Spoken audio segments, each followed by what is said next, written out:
வணக்கம் நண்பர்களே, மற்றொரு கலந்துரையாடலில் எங்களோடு இணைந்து கொள்கின்றோம்.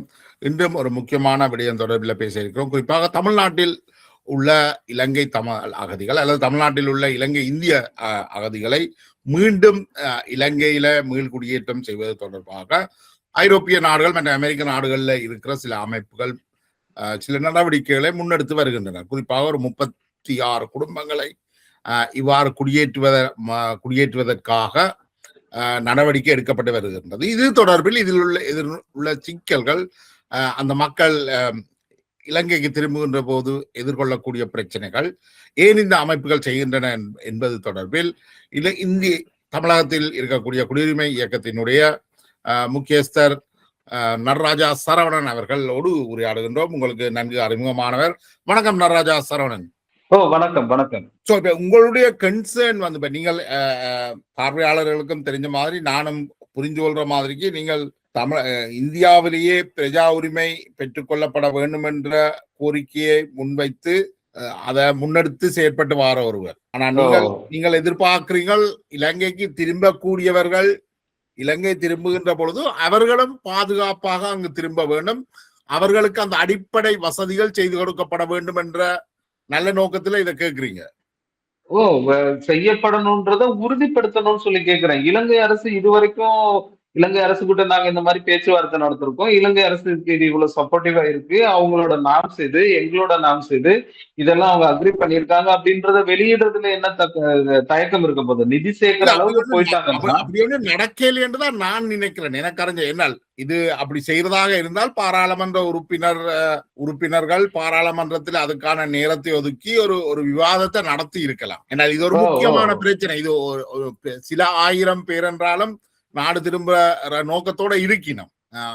அதே நேரம் பாராளுமன்ற உறுப்பினர்கள் இது ஒரு சிக்கலும் இருக்கு என்று நான் நினைக்கிறேன். என்னென்றால், பாராளுமன்ற உறுப்பினர்களை பொறுத்த வரைக்கும், புலம்பெயர்ந்த தமிழர்களை பொறுத்த வரைக்கும், புலம்பெயர்ந்த அமைப்புகளை பொறுத்த வரைக்கும் வடக்கு கிழக்கு வந்து தமிழர்களால கைவிடப்பட்டு கொண்டு போகுது. அப்ப அங்க உள்ள சனத்தொகைய கூட்டணும் என்ற ஒரு எண்ணம் அவர்களுக்கு இருக்குது. அதே நேரம் இந்தியாவில இருந்து அகதிகள் நாடு திரும்பினால் இலங்கையில வந்து ஓரளவு சமாதானம் நிலை வந்து விட்டதென்று உலகத்துக்கு தெரிய வரும். இந்த முரண்பட்ட 2 விஷயங்களுக்கு இடையில அவர்கள் காய் நகர்த்த முற்படுகிறார்களாக இருக்கலாம். நீங்கள் என்ன நினைக்கிறீங்களா இதை பற்றி? இல்ல, ஒருவேளை அப்படி இருக்கலாம். அப்படி இருந்துச்சுன்னா கூட அது இந்த மக்களோட பாதுகாப்பு சம்பந்தப்பட்டதா இருந்துச்சுன்னா ஓகே, அதை உறுதிப்படுத்துற அளவுக்கான திட்டங்கள் இருந்துச்சுன்னா, இப்ப நாங்க வந்து நாடு திரும்புதல வேணான்னு சொல்லலையே, வாலண்டியரி ரிபாட்ரியேஷன் நீங்க சொல்லல. அவர்களுக்குள்ள பிரச்சனை என்னென்றால், இலங்கையில அவர்கள் இலங்கைக்கு நாடு திரும்பவும் வேணும். அந்த நாடு திரும்புறத வந்து இலங்கை அரசாங்கத்தோட சம்பந்தப்படாம செய்யவும் வேணும். ஆமா ஆமா ஆமா. ஏன்னா இலங்கை அரசாங்கத்தை சம்பந்தப்படுத்தினால் இலங்கையில வந்து ஒரு சமாதான சகவாழ்வு வந்துவிட்ட விஷயம் உலகத்துக்கு தெரிந்து போயிடும் என்று அவர்கள்ட்ட ஒரு அச்சம் இருக்கு. இருக்கலாம். அதனால கூட இப்படி செய்யலாம். அதே சமயம் நீங்க சொல்றது போல இவர்கள் இந்த நம்பிக்கையில அங்க காலடி எடுத்து வைக்கிறது என்னென்றால், அடிப்படை வசதிகள் செய்து கொடுக்கப்பட வேணும். செய்து கொடுக்கப்படுமா இல்லையா, எவ்வளவு பணம் சேர்க்கப்பட்டது, எவ்வளவு பணம் ஒவ்வொரு குடும்பத்துக்கும் கொடுக்க போகிறார்கள், என்ன வசதிகளை ஏற்படுத்தி கொடுக்க போகிறார்கள் என்ற அடிப்படையான விஷயங்கள் வந்து உண்மையிலேயே புலம்பெயர்கிறவர்களுக்கு தெரிய வேண்டும். ஏன்னா இலங்கை ஒரு நீங்க அந்த 36 குடும்பங்களுக்கு மட்டும்தான் அந்த தகவலை சொல்லணும், மத்தவங்களுக்கு எல்லாத்துக்கும் சொல்ல வேண்டிய எந்த பொறுப்பும் எங்களுக்கு இல்லைன்னு எப்படி சொல்ல முடியும்? இது ஒரு கம்யூனிட்டி தானே. நீங்க வந்து எப்படி டயஸ்போரா, புலம்பெயர் தமிழர்கள், கன்னடா தமிழர்கள் அல்லது ஆஸ்திரேலிய தமிழர்கள் அப்படின்னு என்ன வகைப்பாடு வச்சாலும் தமிழ்நாட்டுல இருக்கிறவங்க ஒரு கம்யூனிட்டி தானே. இந்த கேம்ப்ல இருக்கிற 92,000 பேருக்கும் ஒரு கம்யூனிட்டியா தானே இருக்கிறாங்க. அந்த கம்யூனிட்டியா இருக்கிறவங்கள 36 குடும்பத்தை நான் பிரிச்சு அவங்களுக்கு என்னவோ தகவலை சொல்லிட்டு நான் என் வேலையை செஞ்சுக்கிட்டு போவேன் அப்படின்னு சொல்றது ஒரு நிறுவனத்தோட பொறுப்பா இருக்காது இல்லையா? அதுல ஒரு அக்கௌண்டபிலிட்டியே இல்ல. இதுல எனக்கு தெரிய, இதுல பெரிய அமைப்புன்னு சொன்னால் கனடியன் தமிழ் காங்கிரஸ், ஐஎம்ஓ எச்சும் வந்து ஒரு பெரிய அமைப்பு தான் அது. இவர்கள் 2 பேரும் தங்களுடைய பொறுப்பை சரிவர செய்யல என்று பாக்குறீங்க? எனக்கு அவங்கள பத்தி எக்ஸ்பீரியன்ஸ் இல்ல. ஏன்னா அது வந்து அங்க யூரோப்பியன் கண்ட்ரில இருக்கிறவங்க இல்ல யூஎஸ்ல இருக்கிறவங்க. ஆனா இலங்கையில ஆஃபர் தான் ஏற்கனவே நடந்த ரைட். ரிப்பாட்ரியேஷன்ல இன்வால்வ் ஆன நிறுவனம். ஆஃபர் என்ன செஞ்சிருக்குன்றதை என்னால சொல்ல முடியும். அங்க இருக்கிற நபர்களோட பேசியிருக்கிறேன். எந்த திட்டங்களும் பெருசா இல்ல. வெறும் டாக்குமெண்டேஷன் கூட ஒர்க் பண்ணி குடுக்குறாங்க. அதோட அவங்களோட பொறுப்பு முடிஞ்சதா நினைக்கிறாங்க. UNHCR இங்கிருந்து டிராவலிங் அலவன்ஸ் குடுக்குறாங்க. அப்புறம் ஒரு 6 மந்த் அங்க அவங்களோட லைவ்லிஹுட்டுக்காக ஒரு சப்போர்ட் பண்றாங்க. அதோட சரி. மத்தவங்க எல்லாம் அவங்கவங்களோட சொந்த ஸ்ட்ரென்த்ல தான் அங்க சஸ்டெயின் பண்றதுக்கு ட்ரை பண்றாங்க. அதுதான் எதார்த்தமா இருக்கு. இதுல இன்னொரு ஆங்கிள் நான் சொல்லணும் அப்படின்னா, இப்போ நீங்க ஒரு நிறுவனம் இங்க முகாம்ல இருக்கிற நபர்கள பத்தி ஒரு கன்சர்ன் வைக்கிறீங்க. அவங்க இலங்கைக்கு வாலண்டரியா ரிப்பேட்ரி ஆகுறவங்களுக்கு நான் சப்போர்ட் பண்றேன்னு IMOHம் சரி அல்லது CTCயும் சரி அல்ல ஆஃபர்ஸ் லோனும் சரி ஒரு கன்சர்ன் வைக்கிறீங்க. ம். உங்களோட அந்த கன்சர்ன் ஏன் இந்தியன் சிட்டிசன்ஷிப் கேட்கிறவங்களுக்கு சார்பா இல்ல? நான் கேட்கிறது இந்த மக்களுக்காக கன்சர்ன் எடுக்கிறீங்கன்னா, நீங்க இந்திய அரசு கூட பேசணும் தானே? இந்திய அரசு கூட கனடியன் தமிழ் காங்கிரஸ் பேசணும் தானே? IOM வச்சு பேசணும் தானே? ஆஃபர் பேசணும் தானே? அந்த எந்த பார்ட்டையும் நான் என்னோட பொறுப்பா எடுத்துக்க மாட்டேன். ஆனா எனக்கு நான் இலங்கைக்கு வர்றவங்களுக்கு மட்டும் நான் சப்போர்ட் பண்ணுவேன்றது எவ்வளவு பார்ஷியலா இருக்கு. அப்ப என்ன சொல்ல வர்றாங்க? நீ இந்தியா குடியுரிமை வேணும்னு கேட்கறவங்களா நீ அங்கேயே கெட. உன்னை பத்தி எனக்கு எந்த கவலையும் இல்ல. நீ எப்படி போனாலும் என்ன? நீ உன்னால முடிஞ்சுச்சுன்னா நீ கேட்டு வாங்கிக்கிட்டு செட்டில் ஆகு. இல்லன்னா நீ அப்படியே இரு. அப்படின்னு கைவிடுற நிலைமை தானே. அது எப்படி ஒரு தமிழர்களுக்காக செயல்படுற அமைப்புகள் அப்படி செயல்பட முடியும்? ஒரு பக்கம் பாராமுகம் பார்க்க முடியும். அப்படின்ற கேள்வியும் இதுல இருக்கு இல்லையா? முகாம்ல இருக்கிற நிறைய பேர் என்ன கேட்கிறாங்கன்னா, ஏன் நீங்க வந்து தமிழ்நாட்டுல இருக்கிற மீள திரும்புற தமிழர்களுக்கு மறுவாழ்வு திட்டங்களுக்காக திட்டங்கள் செய்றீங்க? கனடால இருக்கிறவங்கள அல்லது ஆஸ்திரேலியால இருக்கவங்கள, நியூசிலாந்துல இருக்கவங்கள எல்லாம் வர வைங்க. அதுக்கு திட்டம் போடுங்க. அவங்கள வர வச்சு அவங்க முதல்ல இந்த இலங்கையில இருக்கட்டும். அவங்க எல்லாம் நல்லா இருக்கிறாங்கன்னா நாங்க வர்றோம். அப்படின்ற மாதிரியான கேள்விகள் எல்லாம் முகாம்ல இருந்து கேட்கிறாங்க. நான் வேணா அத நான் காணொளி எல்லாம் நான் எடுத்து வச்சிருக்கேன். நான் அனுப்பி வைக்கிறேன். அப்ப இல்ல அந்த அது அது கேள்விகள் அது எல்லாம் அது நீங்க விரும்பினீங்களோ விரும்பலையோ புலம்பெயர்ந்த தமிழ் அமைப்புகள் எல்லாருடைய எதிர்பார்ப்பும் எல்லாரும் என்று பொதுமைப்படுத்தாட்டிலும் 95% எதிர்பார்ப்பும் நீங்க இலங்கைக்கு வரண்டா வாங்கோ, இல்லைன்னா அது உங்களோட பாடம் நீங்களே பார்த்துக் கொள்ளுங்கன்றதுதான். அது அது ஒரு எப்படி அது ஒரு தமிழர்களுக்காக செயல்படுற அமைப்புகள் அப்படி எப்படி பாராமுகமா இருக்க முடியும்? இல்ல, அது ஒரு இப்ப இதுல அது ஒரு துரதிர்ஷ்டம் தான் சரவணன். ஆனால் அவர்களுக்கு அதுல எந்த எந்த இன்ட்ரெஸ்டும் கிடையாது. இல்ல அதுல இன்னொரு பார்வை இருக்கு. ஏற்கனவே பத்திநாதன் அது தொடர்பா எழுதியிருக்கிறாரு. பல்வேறு கருத்துக்களும் இருக்கு. இந்தியால இருக்கிறவங்க மேக்சிமம் இந்தியன் ஆரிஜின். அவங்கள நாம ஏன் இலங்கைக்கு கொண்டு வரணும்? அவங்களோட பாடம் அவங்க பாத்துக்கட்டும். நம்ம ஸ்ரீலங்கன்ஸனா இருக்கிறவங்க வாலண்டரி ரிப்பாட்ரியேஷனுக்கு வருவாங்க. நம்ம அவங்களுக்கு மட்டும் சப்போர்ட் பண்ணா போதும் அப்படின்ற மாதிரியான ஒரு இனவாதத்தோட இது தொடர்பு படுத்த வேண்டியதா இருக்கு. நடக்கிற நிகழ்வுகளை பார்க்கத்தான் அப்படிதான் தெரியுது. இதோ இதோ இது ஒரு மிக முக்கியமான புள்ளி. இது புலம்பெயர்ந்து வாழ்கின்ற இலங்கை தமிழர்கள் அவர்கள் பூர்வீக தமிழர்களாக அந்த மலையக தமிழர்களை இரண்டாம் தரமாகத்தான் பார்க்கிறார்கள் என்ற அடிப்படையில இருந்துதான் நீங்கள் இந்த கருத்தை வைக்கிறீர்கள். அதுல நிறைய உண்மைகளும் இருக்கின்றது. அவை இந்த நடவடிக்கைகள் வெளிப்படுத்துது. குறைந்தபட்சம் இந்தியாவில் இருக்கக்கூடிய இந்தியாவிலேயே தங்கி வாழ்ற அகதிகளுக்கும் அவர்களுக்கான உதவி திட்டங்களை இவர்கள் வழங்கணும் என்று நீங்கள் கருதுறீங்கள். அது உண்மையிலேயே அது ஒரு அப்படியான ஊக்குவிப்புகள் வழங்கப்பட வேண்டும். இப்போ நான் என்ன கேக்குறேன்னா, இந்தியாவுல இருக்கிறவங்களுக்கு அரசுகள் உதவி செய்யுது. சரி. நிறுவனங்களா அல்லது சர்வதேச அமைப்புகளா இருக்கிறவங்க இந்திய அகதிகளுக்காக என்ன செஞ்சிருக்கீங்க லீகலா இது வரைக்கும் நான் கேட்கிறேன். குறைஞ்சபட்சம் தமிழ்நாடு அரசு கிட்ட பேசி ஏதோ ஒரு இனிஷியேட்டிவ் எடுக்கிறதுக்காக சரி ட்ரை பண்ணிருக்கீங்களா? குறைஞ்சபட்சம் அவங்களை எஜுகேஷனுக்காக நாங்க இந்த நிறுவனங்கள் எல்லாம் ஒரு கார்பஸ் ஃபண்ட் வச்சிருக்கோம். அதை வந்து அவங்களோட எஜுகேஷனுக்கு பயன்படுத்தலாம். அதுக்கு தமிழ்நாடு அரசு எனக்கு பர்மிஷன் கொடுக்கணும், இந்திய அரசு எனக்கு பர்மிஷன் கொடுக்கணும் அப்படின்னு நான் இதை பண்றேன் அப்படின்னு சொல்லி எந்த செயல்பாடும் இல்லையே. அப்படின்னா இங்க பூர்வமாக இலங்கை தமிழர்கள் உலகமெங்கும் பரவி இருக்கிற இலங்கை தமிழர்கள் இதயபூர்வமாக அங்க இருக்கக்கூடிய மலையக தமிழர்களும் தங்களில் ஒருவர் என்று நினைத்திருந்தால் அவர்கள் தமிழகத்திலேயே நிரந்தரமாக வாழ்றதுக்கான ஒரு வழியை சமைத்து கொடுக்க சொல்லி இந்திய தமிழக அரசுகளுக்கு அழுத்தம் கொடுத்திருக்கலாம். அதுல எந்த நஷ்டமும் வரப்போம். அதை எதிர்பார்க்கிறீங்க இந்த புலம்பெயர்ந்த தமிழர்கள்ட்ட இருந்து? எதிர்பார்க்கிறோம்னா நாங்க ஏற்கனவே அதை பத்தி 2021 காலகட்டங்கள்ல ஒரு 6-7 டயஸ்போரா அமைப்புகளோட பேசணும். இது பத்தி நீங்க கன்சர்ன் எடுங்க. இங்க இருக்க மக்களுக்கான தீர்வு கிடைக்கணும். நாங்க இங்க ஒரு ரெப்ரஸன்டேட்டிவா கேம்ப்ல இருந்து போக முடியல. ஆஃபர் நிறுவனம் மட்டும்தான் கவர்மெண்டோட பேசுற இடத்துல இருக்கிறாங்க. நீங்க ஒரு இன்டர்நேஷனல் அமைப்புகளா இது தொடர்பா தமிழ்நாடு அரசுகிட்ட இந்திய அரசுகிட்ட பேசுங்க அப்படின்னு நிறைய கோரிக்கை வச்சோம். பட் அதுல அவங்க ஃபர்தரா அந்த டிஸ்கஷனுக்கு அவங்க வரல, பெருசா ரெஸ்பான்ஸ் பண்ணல. அடுத்து இலங்கை ஒரே ஒரு பாராளுமன்ற உறுப்பினர்களுக்கும் தமிழ் பாராளுமன்ற உறுப்பினர்களுக்கும் ஒரு பொறுப்பு இருக்குது. இந்தியாவுக்கு வந்த அந்த தமிழர்களை அவர்கள் இந்தியாவிலேயே தங்க விரும்பினால் அவர்களுக்கான சகல வசதிகளையும் செயற்பாடு செய்து கொடுங்கள், அவர்களுக்கான உரிமைகளை நீங்கள் கொடுங்கள், அவர்களை இந்திய பிரஜையாக்குங்கள் என்று ஒரு இந்திய அரசுக்கு பேரளவிலேயாவது அவர்கள் கேட்டுக்கொள்ள வேண்டும். அப்படி இதுவரைக்கும் எந்த அறிவிப்பும் வரல. மனோ கணேசன் அவர்கள் மட்டும்தான் நாங்க எடுத்திருக்கிற இந்த இனிஷியேட்டிவ் தொடர்பா ஒரு பாசிட்டிவான ரெஸ்பான்ஸ் பண்ணியிருக்காரு. மத்தவங்க இத பத்தி இலங்கை தமிழ் பாராளுமன்ற உறுப்பினர்களோட நாங்க மீட்டிங் நடத்திருக்கோம். ஸ்ரீதரன் அவரோட நடத்தியிருக்கிறோம், திரு கஜேந்திர பொன்னம்பலம் அவர் கூட நடத்தியிருக்கிறோம், மனோ கணேசன் அவர் கூட நடத்தியிருக்கிறோம். இந்த மாதிரி நிறைய பேர் கூட மீட்டிங் நடத்தினதுல அவங்க எல்லாம் சொன்னதெல்லாம் நீங்க இலங்கைக்கு வாங்க, இலங்கைக்கு வாங்க அப்படின்றது மட்டும்தான். எங்களோட மீட்டிங்ல பொது வெளியிலயோ எங்கேயுமே இப்ப இலங்கையில இருந்து எத்தனை டெலிகேட்ஸ் வந்து தமிழ்நாட்டுக்கு வராங்க, தமிழ்நாடு அரசு முதலமைச்சரை யாரையோ சந்திச்சு பேசுறாங்க இல்லையா?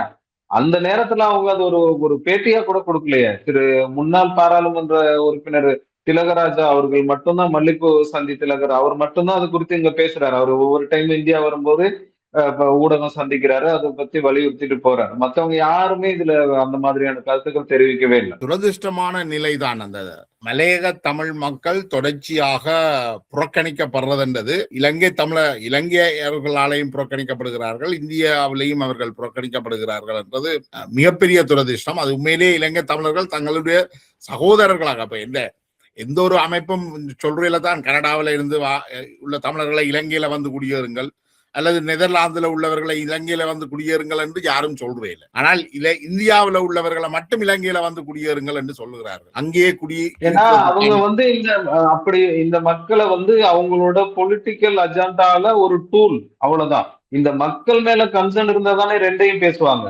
யாரு சிட்டிசன்ஷிப் கேக்குறீங்களோ அவங்க சிட்டிசன்ஷிப் கொடுங்கன்ட்டு சம்பந்தப்பட்ட கவர்மெண்ட்ட பேசுவாங்க. யாரு வாலண்டியர் ரிப்பேட்ரியேஷனுக்கு வர விரும்புறீங்களோ அவங்க வாலண்டியரா ரிப்பேட்ரியேஷனுக்கு வரதுக்கான ஃபண்டை நாங்க பண்றோம். ஒரு கட்டத்துல இப்ப சமீபத்துல இலங்கையில அந்த பெரிய பொருளாதார நெருக்கடி வந்து அரசுக்கு எதிரான போராட்டங்கள் நடக்கும்போது எல்லாரும் என்ன சொன்னாங்க? நாங்க இலங்கை பொருளாதாரம் மாதிரி வெளிநாட்டுல இருக்கிற புலம்பெயர் தமிழர்கள்ட்ட 10 மடங்கு இருக்கு. நாங்க நினைச்சோம்னா அந்த கவர்மெண்ட்டை இம்மீடியட்டா ரிட்ரைவ் பண்ண முடியும், அந்த நிதி பங்களிப்பு செஞ்சு அரசை நாங்க மேம்படுத்த முடியும் அப்படின்னு எல்லாம் பேசினாங்க. அப்படி எல்லாம் பேசுறவங்க இதுல என்ன கன்சர்ன் எடுத்திருக்காங்க? ரிப்பாட்ரியேஷனா நீங்க எடுக்கிற, அதுவும் இந்த இந்த வாலண்டியரா ரிப்பாட்ரியேஷன் ஆகுறேன்னு அவங்க சொன்னது மூலமா கிடைச்ச தகவலை வச்சுதானே இப்படி பண்றீங்க. நீங்களா என்ன இனிஷியேட்டிவ் எடுத்திருக்கிறீங்க? ஒரு அனௌன்ஸ்மெண்ட் என்ன கொடுத்துருக்கீங்க? நாங்க இதெல்லாம் எங்களோட நிறுவனம் வாலண்டரி ரிப்பாட்ரியேஷனுக்கு இது எல்லாம் செய்யறதுக்கு தயாரா இருக்கு, யாரெல்லாம் விரும்புறீங்களோ அவங்க எல்லாம் வாங்க அப்படின்னு ஒரு கேம்பெயின் நடத்தலாம், ஒரு கேம்ப்ல உள்ளவங்களோட பேசலாம், ரெப்ரஸன்டேட்டிவோட பேசலாம். அந்த மாதிரியான எந்த இனிஷியேட்டிவ் இல்லையா? நீங்க வர்றவங்கள நாங்க வந்து நாங்க எங்க என்ஜிஓ மூலமா சப்போர்ட் பண்றோன்றதோட நிறுத்திக்கிறாங்க. இந்தியாவுல குடியுரிமை கேட்கறவங்களை பத்தி அவங்களுக்கு எந்த கவலையும் இல்லை, அதை பத்தி எந்த கன்சர்னும் இல்லை, ஒரு ரெப்ரஸன்டேட்டிவ் இல்ல, ஒரு டெலிகேஷன் இல்ல, எதை பத்தியுமே அவங்களுக்கு அந்த அக்கறையே இல்லை. இந்த விவகாரம் தொடர்பில் உண்மையிலேயே வெளிவிவகார அமைச்சு, இலங்கையினுடைய வெளிவிவகார அமைச்சு குறிப்பாக கவனம் எடுக்கணும் நினைக்கிறேன். அது வெளிவிவகாரத்துறைக்குள்ளதான் இந்த சிக்கல் வரும். அதே நேரம் பிரதி அமைச்சர் வெளிவிவகாரத்துறை பிரதி அமைச்சர் அருண் ஹேமச்சந்திரா திருவோணமலையை சேர்ந்தவர். அவர் இது விடயம் தொடர்பில் அவற்றை கவனத்துக்கு இதை கொண்டு வர்றதுக்கு நாங்க முயற்சி எடுக்கிறோம், அவர்களை உங்களோட தொடர்புபடுத்துறதுக்கு முயற்சி எடுக்கிறோம். அவ்வாறான ஒரு உரையாடலை செய்யறதன் மூலம் சில நீங்கள் என்ன எதிர்பார்க்கிறீங்களா கேட்டுக்கொள்ளக்கூடியதா இருக்கும் நினைக்கிறேன் இலங்கை தரப்புல. கண்டிப்பா. என்னன்னா இப்ப அந்த ஆஃபர் நிறுவனம்ன்றது ஒரு நிறுவனம், அது வந்து ஈழ ஏதிலியர் மறுவாழ்வு கழகம் இந்தியாவில இருக்கு, இலங்கையில இலங்கை ஏதிலியர் மறுவாழ்வு கழகம்னு வச்சிருக்கிறாங்க. அந்த பெயர்கள்ல கூட நம்மளுக்கு எந்த மாற்று கருத்துல அவங்க ஏதோ வச்சிருக்காங்கன்னு வச்சுக்குவோம். ஆனா அந்த ஒரு நிறுவனம் தான் இவங்களுக்கு மொத்த அத்தாரிட்டியும், அவங்க சொன்னா நாங்க செய்வோம் அப்படின்னு இலங்கை அரசு கிட்ட இருக்கிற தன்மையும் புலம்பெயர் அமைப்புகள் கிட்ட இருக்கிற தன்மையும் தான் நம்மளுக்கு கேள்விக்குறியா இருக்கு. அந்த நிறுவன செயல்பாடுகள்ல மேல மாற்று கருத்து இருக்கு. அவங்க ஏற்கனவே செஞ்ச உதவிகள் எல்லாம் தான், நான் படிச்சது வரைக்கும் அந்த நிறுவனம் எனக்கு சப்போர்ட் பண்ணிருக்கு. என்னோட கல்லூரி காலங்கள்ல அவங்களோட சப்போர்ட்ல நான் படிச்சிருக்கிறேன். நான் மாணவராக இருக்கும் போது எனக்கான நோட்டு புத்தகம் எல்லாம் கொடுத்துருக்காங்க. அதுல எல்லாம் எந்த மாற்று கருத்தும் இல்ல. இப்ப என்ன செய்யறாங்க? அவங்களோட இந்த மக்கள் இந்தியாவுல அமர்றதுக்கு அவங்க எவ்வளவு தடையா இருக்காங்க, என்ன மாதிரியான செயல்பாடை முன்னெடுக்காம தவிர்க்கிறாங்க அப்படின்றதுல எல்லாம் எங்களுக்கு கேள்வி இருக்கும்போது அந்த நிறுவனம் மட்டும்தான் எங்க சார்பா பேச முடியும் அப்படின்னு அந்த நீங்க நிறுவனத்துக்கிட்டயே இலங்கை அரசு பேசுறாலும் சரி. இப்ப நீங்க நீங்க ஓ.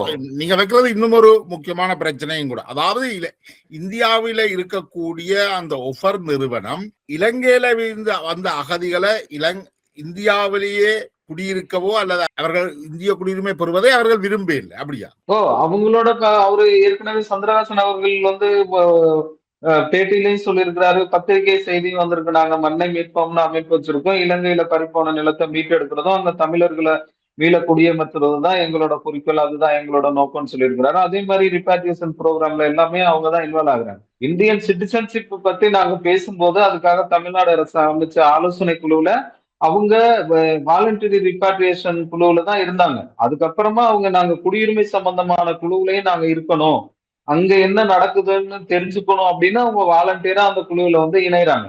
அப்படி இணைஞ்சதுக்கு அப்புறம் அவங்க அதுல என்ன இனிஷியேட்டிவ் எடுத்தாங்க அப்படின்னா, யாரெல்லாம் குடியுரிமையை பத்தி பேசுறாங்களோ அவங்களுக்கு எதிரான வாதங்களை தான் வைக்கிறாங்களே ஒழிஞ்சு, இப்போ சமீபமா நடந்த ஒரு ஆலோசனை குழு கூட்டத்துல நடந்த டிஸ்கஷன்ல என்ன வெளிப்படுது அப்படின்னா, இங்க தமிழ்நாட்டுல அந்த மண்டப முகாம்ல இருக்கிற அந்த 19 பேரையும் கேம்ப்ல ஏற்கனவே இருக்க ரெஜிஸ்டர் ரெஃப்யூஜி இருக்காங்க இல்லையா, அவங்க கம்யூனிட்டியோட இவங்களையுமே கலந்து விடக்கூடாது நீங்க.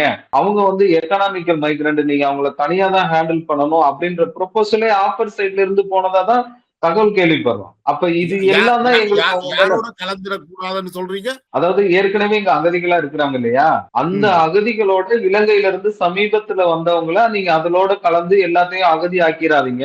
அவங்கள நீங்க எக்கனாமிக்கல் மைக்ரண்டாவே வச்சிருந்து அவங்களுக்கு இலங்கையில பிரச்சனை சரியானதுக்கு அப்புறம் அவங்கள ரிப்பாட்ரியேட் பண்றதுக்கு, வாலண்டரியா ரிப்பாட்ரியேட் அனுப்புறதுக்கு என்ன ஏற்பாடா பண்ணுங்கன்னு சொன்னதுனால, ஒரு கோரிக்கை வச்சதுனாலதான் தமிழ்நாடு அரசு அவங்கள டெம்பரரியாவே வச்சிருக்காங்கன்றதுதான் நாங்க கேள்விப்படுற தகவல். அப்ப இது எல்லாத்தையும் யோசிக்கும் போதுதான் நாங்க இந்த கேள்வியை கேட்கிறோம். நீங்க எங்க சார்பா பேசுறதுக்கு ஒரு அமைப்பை வச்சிருக்கீங்க, ஆனா அவங்க முழுக்க முழுக்க எங்களோட விருப்பத்துக்கு எதிரான செயல்பாட்டுல இருக்காங்க.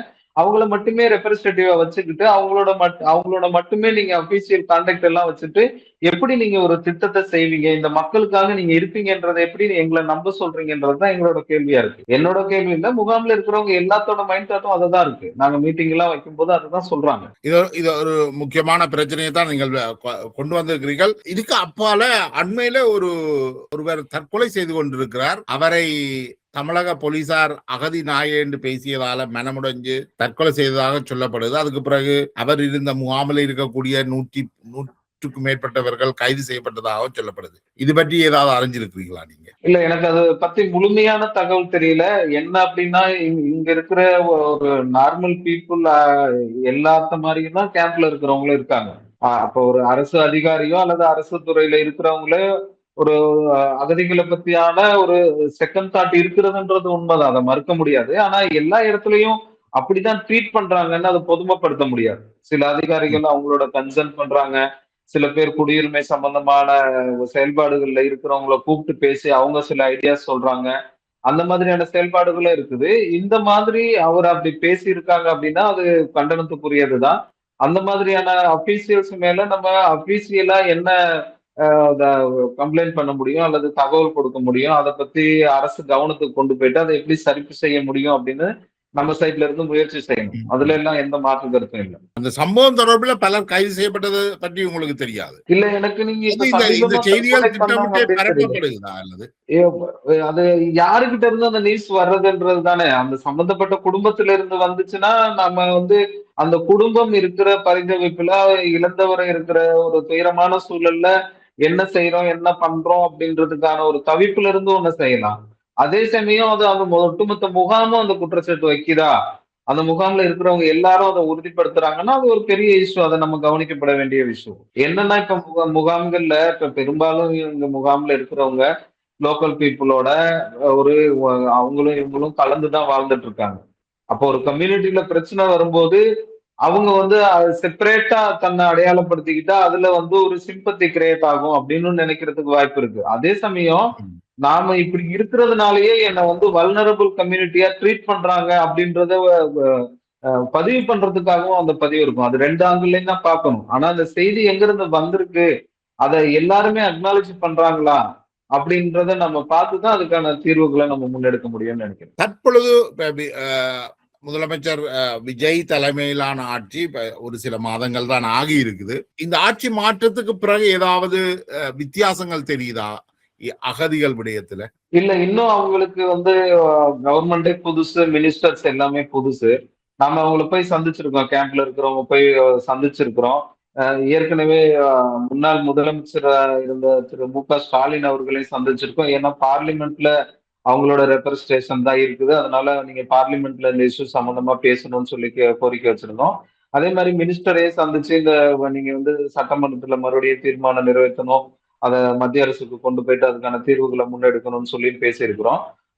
அவங்க அபிஷியலா இந்த வேலைகளை, முகாம் சம்பந்தமான வேலைகளை இன்னும் கவனம் எடுத்து அதுல ஒரு மாற்றம் நிகழ்ற மாதிரி செய்யறதுக்கான டைம் பத்தல. இன்னும் கொஞ்சம் டைம் எடுக்கும். அந்த டைம் எடுத்ததுக்கு அப்புறம் அப்படி அவங்க எப்படி செயல்படுறாங்க, அவங்களுக்கான திட்டங்கள் எதுவும் அறிவிக்கிறாங்களா அப்படின்னு பார்க்கணும். இதுவரைக்கும் அப்படியான தனிப்பட்ட முறையில எந்த மாற்றமும் இல்ல. ஏற்கனவே இருந்த அரசுகள் செய்த திட்டங்கள அல்லது அதுக்கான பேசிக்கா வீடு கட்டுற திட்டமே ஏற்கனவே கட்டிட்டு இருந்தாங்கன்னா அந்த வேலைகள் தொடருது. வேற எதுவும் போடுபட இல்லை. அதுல பெரிய மாற்றம் இன்னும் வரல, வரும்னு நினைக்கிறேன். நான் நினைக்கிறேன் ஒரு நீண்ட உரையாடலை தந்துக்கிறீங்க. இது தொடர்பாக சம்பந்தப்பட்ட அமைப்புகளோடையும் நாங்கள் தொடர்பு கொள்ள முயற்சி செய்கிறோம். உங்களுடைய நேரத்தை ஒதுக்கி நம்மோட வந்து இந்த கருத்துக்களை பகிர்ந்து கொண்டமைக்கு மிக்க நன்றி சரவணன். நன்றி.